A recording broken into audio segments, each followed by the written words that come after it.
Entrevista.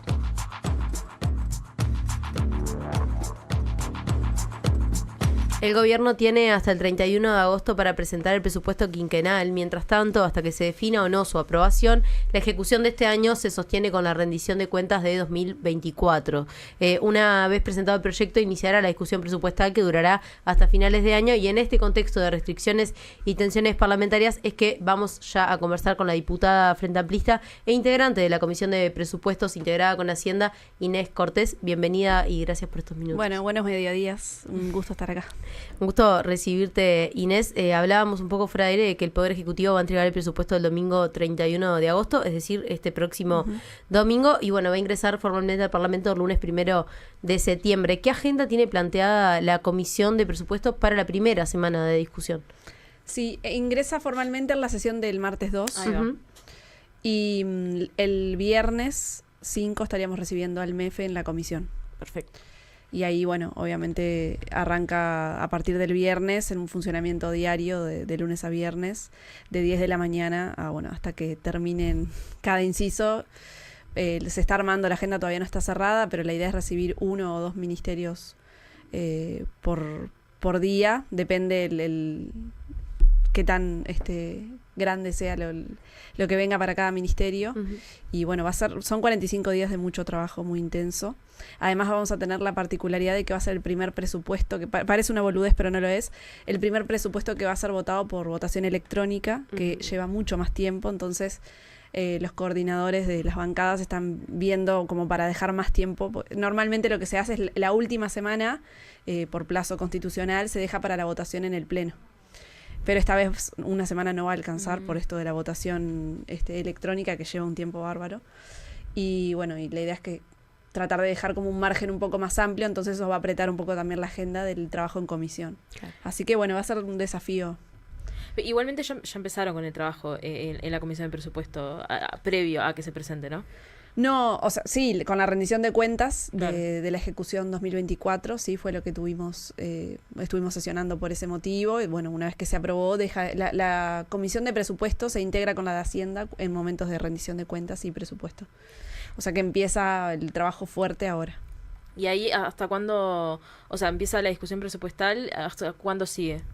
O sea, ¿cuándo termina la discusión presupuestal y cuándo termina de votarse? Son 45 días en diputados, después pasa al Senado, 45 días también.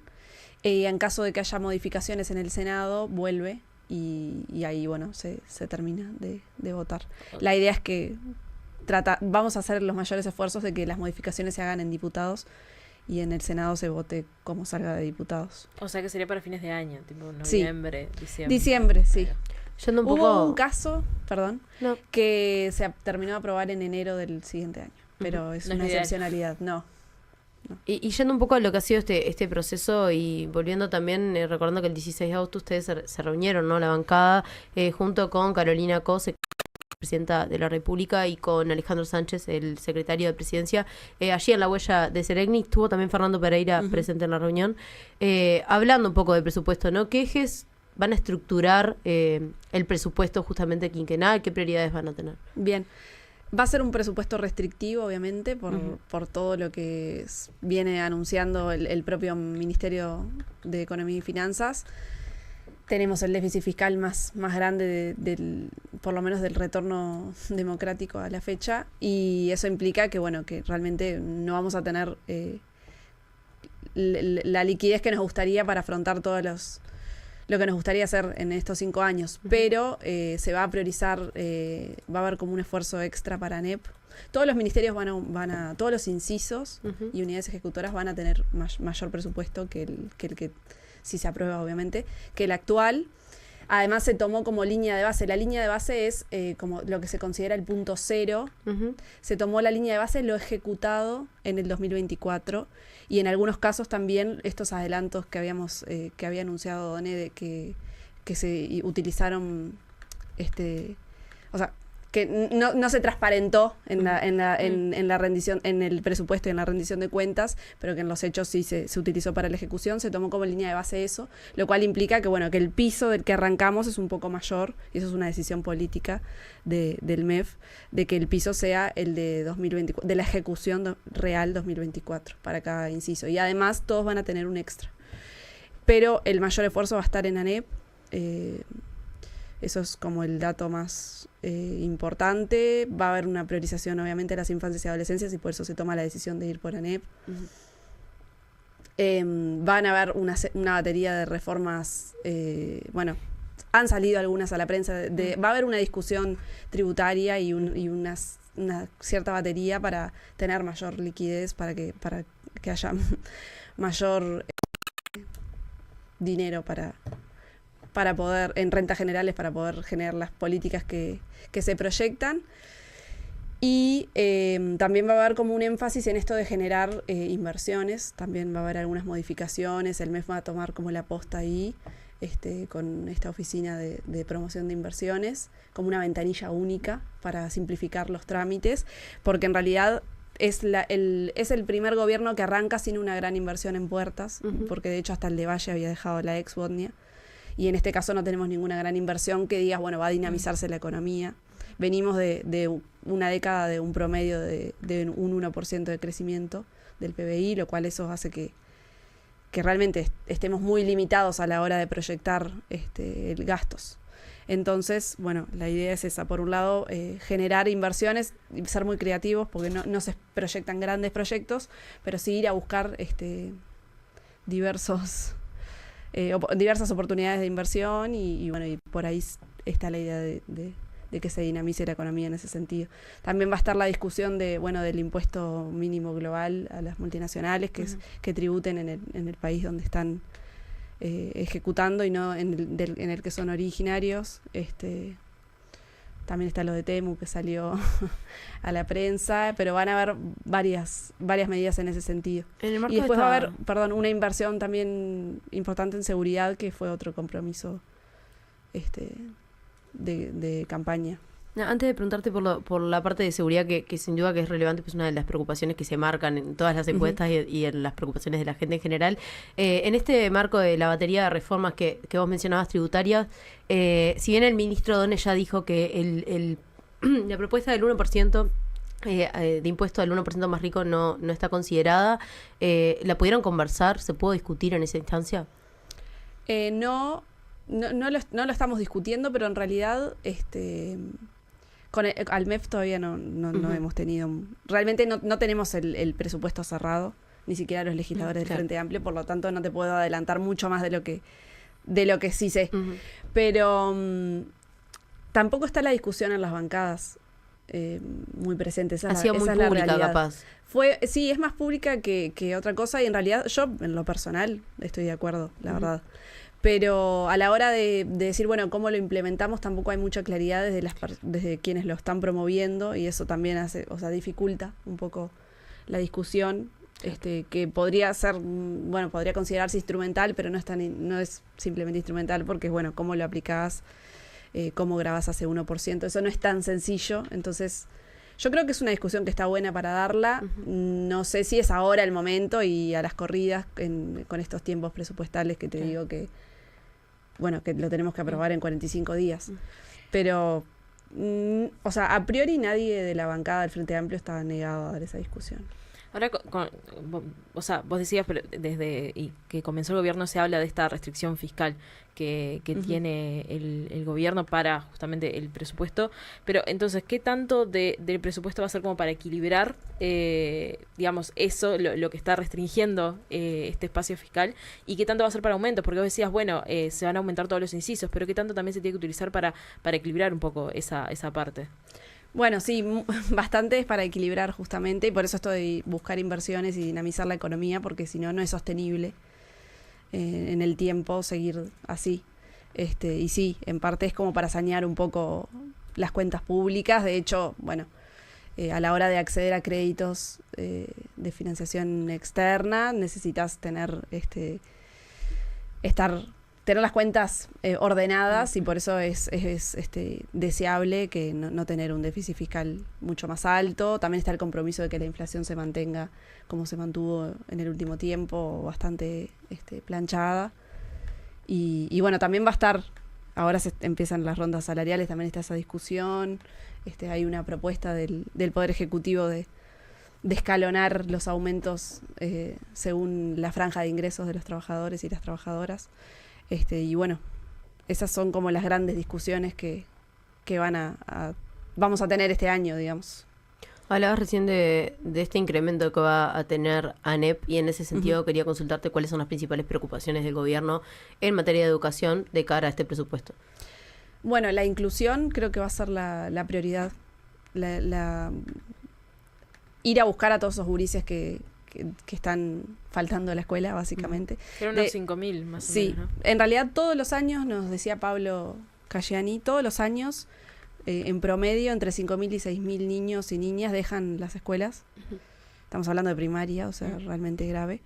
Y bueno, estaban las maestras comunitarias que tenían justamente el rol de acercarse a los territorios, a las casas de los gurises que estaban más complicados. Eso sufrió un recorte importante en la última gestión.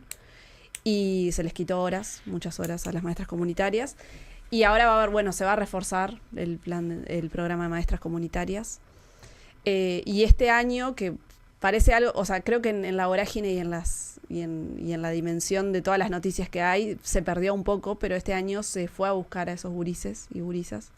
Y se logró que más de la mitad volvieran a la escuela, que además estuvo el bono, que muchos criticaron porque, son 2.500 pesos, que le cambia a la gente, pero ese sí cambió y es un incentivo para que muchas familias hayan retornado también a los centros educativos. Va a haber como un énfasis muy fuerte en eso, en incluir. Va a haber esfuerzos conjuntos en esto de que, hay que ser creativos si no hay mucho presupuesto, pensar en esfuerzos conjuntos entre UTEC, algún polo tecnológico. Estuvimos la otra vez con la ministra de Industria charlando y nos decía justamente eso, que es poco lo que tenemos de presupuesto para ejecutar, tratemos de que se aúnen esfuerzos entre distintas unidades ejecutoras e incisos, que por lo general nunca dialogan. El Estado son como compartimentos estancos que no dialogan entre sí. Tratar de hacer de que se fusione la UTEC, por ejemplo, el Ministerio de Industria con el Polo Tecnológico en Rivera, empezar a generar algún otro tipo de oferta educativa en el interior. Por ahí iban nuestros compromisos, además, electorales, entonces está bueno cumplirlos. También ustedes obviamente ahora van a empezar a recibir un montón de delegaciones, me imagino, además de los ministerios, y una de ellas debe ser la Universidad de la República. Sí. Entonces, ahí quería consultarte que la UDELAR solicitó un aumento de $300 millones, sin embargo el espacio fiscal es de 140 millones, si no me equivoco, por lo que se puede decir que no se va a alcanzar ese aumento solicitado por la UDELAR, pero ¿qué se está previendo para la Universidad de la República? Bueno, realmente no sé qué va a venir del Poder Ejecutivo, no te puedo decir nada. Siempre lo que se da normalmente, yo el periodo pasado, por más de que era diputada por la oposición y era suplente, participé bastante y siempre me encargué de UDELAR dentro de la bancada del Frente Amplio. Y siempre se modifica el presupuesto para UDELAR y se logra un aumento. Eso es como lo que nos dice la experiencia, es que eso se logra. Obviamente no va a estar no se va a llegar a la meta. Claro, pero ¿crees que imposible. pueda ser mayor que el que dio el gobierno anterior? Sí, yo creo que sí. Sí, que va a haber un incremento. De hecho, creo que la UDELAR fue muy castigada en los últimos 5 años, pero al mismo tiempo nos pasaba que en la discusión se les daba algo, que era muy poco, pero se les daba algo porque había una redistribución. O sea, los legisladores en la discusión del presupuesto no podemos aumentar el gasto total, pero sí podemos redistribuir, es decir, sacarle a uno y darle a otro. Y siempre la UDELAR es uno de los que, tiene redistribución y se le asignan mayores recursos porque además hace muy buenas cosas para el país. Y pero paradójicamente en el periodo pasado, si bien se lograron hacer algunos esfuerzos y fue poco para todo lo que hace la universidad, siempre terminaba la delegación de UDELAR diciendo, bueno, nos da, o ejecutaba de tal manera que le diera eso, y eso también complica a la hora de discutir en términos de incremento. Si con tan poquito hiciste tanto, después te queda el archivo ese como diciendo, bueno, pero te dieron esto y vos pudiste hacer esto. Es como son esas tensiones que van a estar presentes. Ujú. Y bueno, ahí no sé cómo terminará saliendo la discusión. Además tenemos la particularidad de este año de que el partido de gobierno no tiene mayorías propias. Es el primer presupuesto que no cuenta, y esto sí, el primer presupuesto desde la apertura democrática que no tiene mayorías propias y que va a tener que negociarse para poder aprobarse. Cuando traes este argumento de, bueno, con tan poquito hicieron tanto, ¿te referís a un argumento que podría dar la oposición o te referís a argumentos que están a la interna de la bancada del frente? Ambos, sí. Eso te incluso complica llegar a un consenso, digamos, ¿no?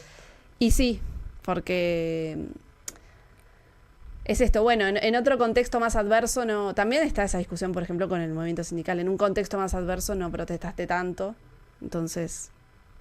Sin embargo, fue bastante la protesta del sistema educativo en general, sí, ¿no? Durante el y además fueron los más pasado. Golpeados, creo. Eso es lo que yo pienso, ¿no? ¿Y qué pasa con hubo un ensañamiento con la educación pública en particular? ¿Y qué pasa con sostener? Porque de alguna manera también recuerdo que en las discusiones del periodo pasado, la propia bancada del Frente Amplio estaba en contra de ese no incremento a la educación, o había también algunos legisladores que se habían manifestado contrarios a eso, que habían estado incluso acompañando algunas movilizaciones. ¿Qué pasa cuando las propias bases programáticas del Frente Amplio hablan de llegar a un 6 más 1% de la ciencia y a la vez a la interna los diputados traen este tipo de argumentos? Que se genera una contradicción ahí. Y sí, pero es que tensiones siempre hay. Ninguna discusión es lineal. Siempre hay tensiones, siempre hay...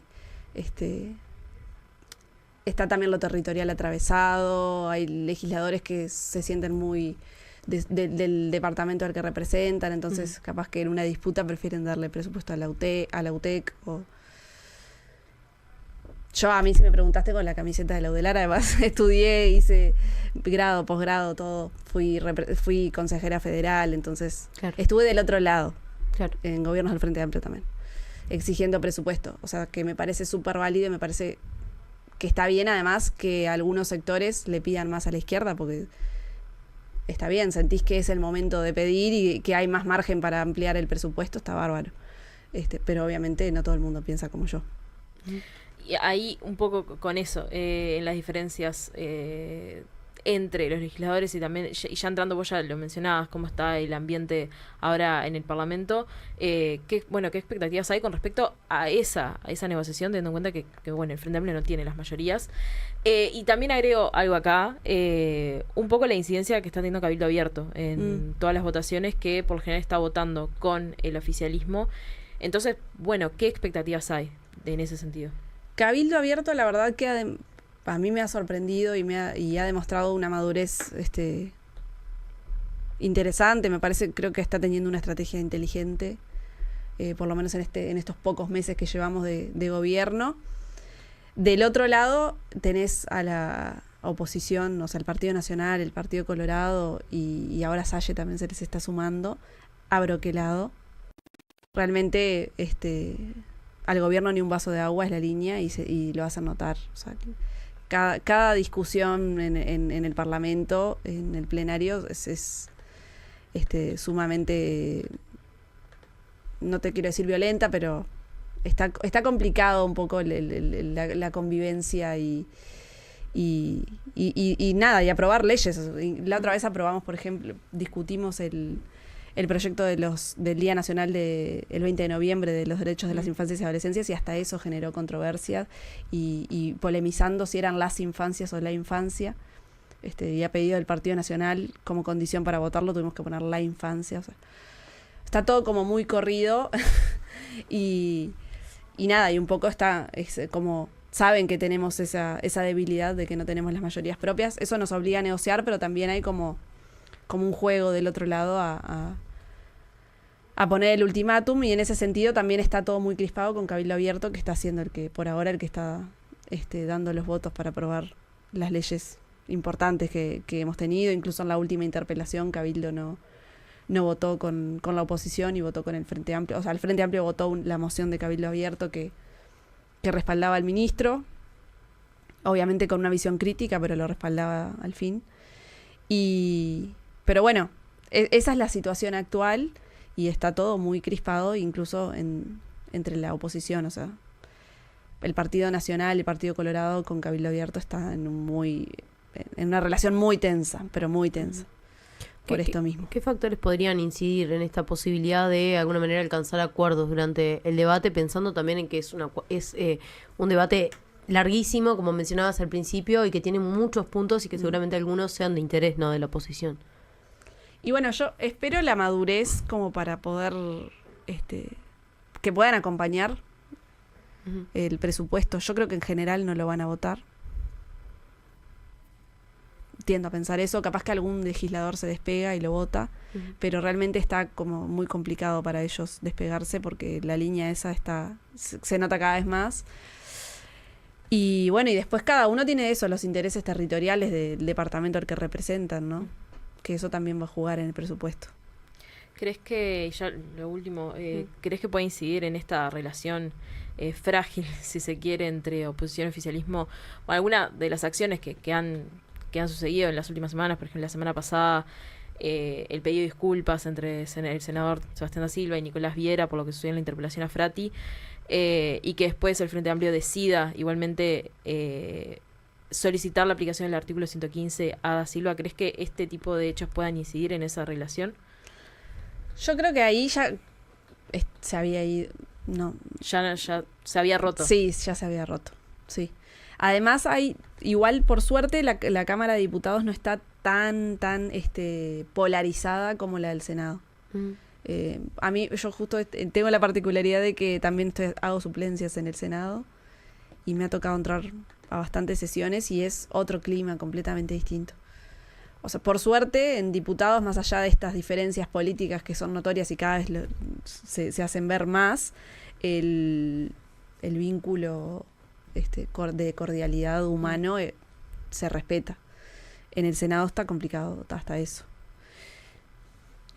Ahí, bueno, se pasan algunos límites, después es difícil volver atrás. Por eso hay disculpas que es difícil aceptarlas también, más cuando se hiere así en el fuero más personal y más íntimo a una persona.